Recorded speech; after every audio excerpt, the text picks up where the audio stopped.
এটা কি বানাচ্ছ? তোর জন্য বানাচ্ছি, বল তো কি দেখি, বলতে পারিস কি? এই দেখ না, এখানে মশলা বাটছি, এখানে আলু সেদ্ধ করছি। কি বন্ধুরা, কিছু বুঝতে পারছো? বুঝতে পারলে কমেন্ট করো তো। ও তো বলতে পারছে না, বুঝতে পারলে কমেন্ট করো তোমরা। এই যে ম্যারিনেট করে রাখছি এখন মাংসটা। আজকে জামাই ষষ্ঠী স্পেশাল বানাচ্ছি, কমেন্ট করো। আজকে ছেলের জন্য স্পেশাল বানিয়েছি ট্যান ট্যান, এই দেখো বিরিয়ানি।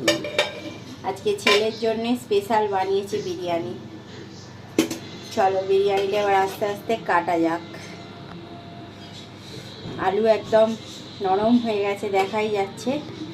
আর বিরিয়ানির সাথে বানিয়েছি রায়তা, তোমাদের দেখাচ্ছি। দাঁড়াও, বিরিয়ানিটা আগে ছেলের জন্য কেটে নিই।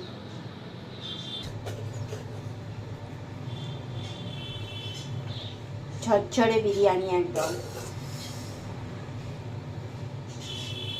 ছেলে আজকে বায়না করেছিল বিরিয়ানি খাবে, তাই জন্যে চিকেন বিরিয়ানি ওকে বানিয়ে দিলাম। ও এবার খেয়ে বলবে কেমন হয়েছে। একটা ধামসা আলু চিকেন বিরিয়ানির সাথে না হলে চলেই না। আর সাথে আছে রায়তা। বিরিয়ানি সাথে আছে এই যে রায়তা। আজকে একদম জমে যাবে বাবুর খাবারটা।